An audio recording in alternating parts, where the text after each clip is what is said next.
Do you know, global cricket, it's a massive multi-billion-dollar industry.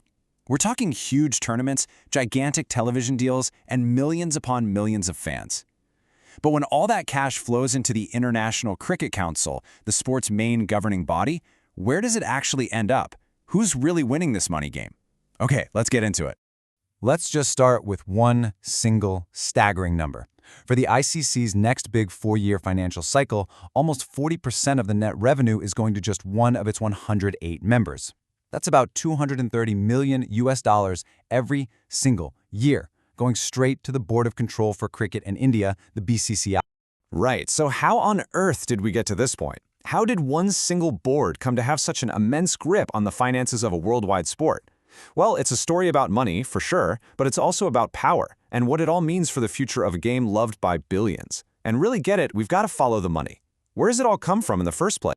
So how does the ICC even get a pot of money so big that one country's share could probably fund entire sports programs in other places? Well, the answer is pretty simple, actually. It's eyeballs. I mean, you have to understand, the sheer scale of these ICC events is just huge. Tournaments like the Men's and Women's Cricket World Cups pull in a combined global audience of over 1.5 billion people. And of course, broadcasters all over the world are willing to pay a fortune to show these games. That right there, that's the engine. And look, we're not talking about small change here. For the cycle we're in now, 2024 to 2027, those media rights sold for more than $3 billion. That massive number becomes the giant revenue pie that the ICC has to slice up for its members. So, how do they decide who gets what? Well, believe it or not, there's actually an official formula for this. It's not just some handshake deal in a back room. It's a specific model with clear criteria that's supposed to figure out each country's share. Let's take a look at how it works. And this isn't some old, dusty rule book they dug up. Just last year, in 2023, the ICC board officially signed off on this new financial model. The whole idea, at least on paper, is to reward the members who are seen as contributing the most to the overall health of cricket around the world. Okay, so the distribution really rests on three main pillars. First, and listen, this is the big one, the one that carries the most weight by far, is the financial contribution. Basically, which country's market brings in the most broadcast and sponsorship money. Next, you've got history, so long-standing members get a little extra. And finally, there's on-field performance, rewarding teams that do well consistently in all formats. Okay, so with that formula in mind, let's circle back to that big number from the start. How does that criteria lead to a whopping 38.5% for India's BCCI? Well, it really all boils down to that first and most important factor, money in. And this chart, wow, it just lays it all out there, doesn't it? India's slice of the pie, that projected $230 million a year, is more than 5 times bigger than the next country, England, which gets about $41 million. Then comes Australia with around $37.5 million.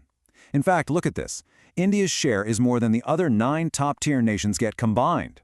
It's all because the Indian market is, hands down, the biggest moneymaker for cricket, period. I mean, the BCCI is just an absolute economic powerhouse. Think about the Indian Premier League, the massive sponsorship deals, an audience of over 1 billion fans. It all adds up. So in a system that's literally designed to reward financial contribution, it's pretty simple. The board that brings in the most cash gets the biggest check back. Okay, but what does this whole setup look like from the other side of the fence? For the smaller cricketing nations, this isn't seen as a fair reward system. For them, it's a wall, a barrier to growth that they say could threaten the very future of the game. So the main argument against this model is that it creates this vicious cycle, right? The richest board gets the most money, which lets them invest more, build better teams, and then generate even more revenue. Meanwhile, smaller nations just can't keep up. They argue it makes closing that gap, both financially and on the field, pretty much impossible. And you know, this feeling is summed up perfectly by Tim Cutler, who's the CEO of the Vanuatu Cricket Association, one of the smaller associate members. He said, "The sad reality is, cricket will not grow beyond its current corners of the world if the allocation of the game's global funds aren't more equally allocated." It's a powerful statement, and it captures what so many fear, that this model actually hurts the goal of making cricket a truly global sport. And all this, it leads us to the final piece of the puzzle, governance. Because it turns out, in the ICC, money and power are basically the same thing. So get this, those 12 full members, The top-tier, test-playing nations who, surprise, surprise, also get the biggest checks, they control the ICC board. They hold 12 out of the 17 total votes. That gives them a supermajority. That means they can approve, well, they can approve a financial model exactly like this one without needing a single vote from any of the smaller countries. And that leads to this absolutely brilliant analogy you hear from critics of the system. They argue that asking the very boards who benefit the most from this setup to vote for a change that would give them less money, well, it's like turkeys voting for Christmas.